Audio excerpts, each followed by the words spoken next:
Hey guys, some GamerDid here. This might surprise none of you as I've mentioned it quite a bit in Force of Will videos, but I recently have started playing Magic the Gathering. It kind of surprises me though, as I did play Duel Masters back when it was around, and Wizards was kind of pushing people from Duel Masters into Magic, treating Duel Masters as a gateway drug. But between the bitterness of Wizards after its death and the propaganda at the time that Magic was a boys club of sorts, I never went for Magic. But things change. Force of Will being so damn close to it got me interested in the game. Magic Duels gave me a taste of it, and I gradually drifted into it. Now, I wanted to start back with Shadows over Innistrad. I like themes of Innistrad, has vampires as a key theme for a start, but I had one little problem. It had nowhere to start. Have you seen the intro packs for Shadows and Eldritch Moon? As someone with some 18 years experience with TCGs, they look worse than Pokemon starter decks. I saw something that could be easily described as 60 cards of 2 colours and low rarity randomly thrown into a box. I just kinda gave up on it till Kaladesh. I have no real fondness for the themes of Kaladesh, but I really like the Planeswalker decks as a starting point, which is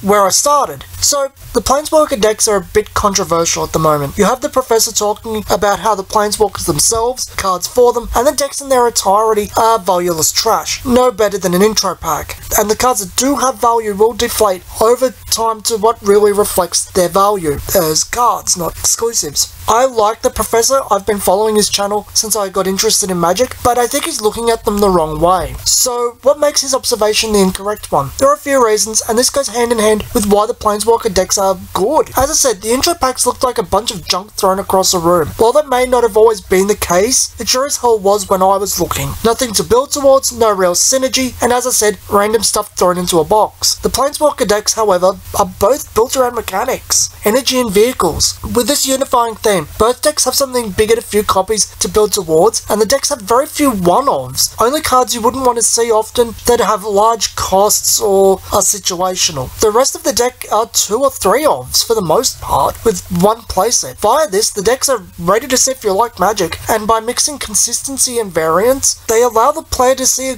a variety of cards, learn what is good, what isn't, what they want to see be more consistent, how to judge a card, and through that, should teach them deck building. Yes, it has next to no monetary value, and that's fine. It's 25 Australian most places. Once you get the packs accounted for, the deck itself is only $12. 11 if you walked into a Big W, Target, Kmart, or EB Games instead of your local card game store. They're not expensive. They're not really meant to be a treasure chest of value. They're meant to be a deck that introduces new players to the game. A deck they can pick up, see if they like Magic, and build upon until they're ready to go on their own. They're perfect for that. I was really surprised they came with a deck box that could carry a sleeve deck. That's very unusual.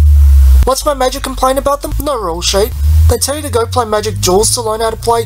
Not the most convenient thing, and it's not like Magic is that hard to explain, really. I think they could include a little pamphlet type deal to explain the rules. I keep saying that they're good for building from, so what do I mean? Both decks can easily be modded into something vastly superior for the cheap. The Nissa deck can easily be modded into Electrostatic Pummelock, which is just what I did. He's like $1.10 Australian when I picked him up. I think you can get him for between $1 and $1.35 Australian. And the Chandra deck can easily be modded into a budget version of the Red-White Vehicles build. Budget in that you probably aren't affording Smuggler's Copter anytime soon. Hell, the Nissa deck can even be split in 2. Strictly Better MTG has a nice deck for mono blue energy revolving around the Leviathan in the deck. Might never be that tier 1 deck to beat. The Red-White Vehicles is apparently just that right now. But I think out of these decks you'll get a solid deck nevertheless. Personally speaking, I think Wizards might be onto something if they can keep them consistent with these. They're probably the best starters on the market in all honesty. Pokemon's need so much added, it's not funny, and most of the time, don't build to anything worthwhile. Force of Wills just went down the crapper, being erratic quality, being expensive beyond reason, and all being exclusive. Vanguards aren't much different, being exclusive and demanding to be purchased, and due to the rarity system, usually end up very expensive due to the added costs of updates. And Dragon Ball Z is a blasted blind bag. Yu-Gi-Oh! Structure decks are probably the closest comparison in terms of what they're going for. I'm sure in a year from now, I'll probably look at a Planeswalker deck, forget what it's like to be new at something, and just turn up my nose like everyone else is. Same goes for the deck builders Toolkit in all honesty, but saying this as someone starting right now, they're really good. I think they're a solid product. Nothing much else to say, so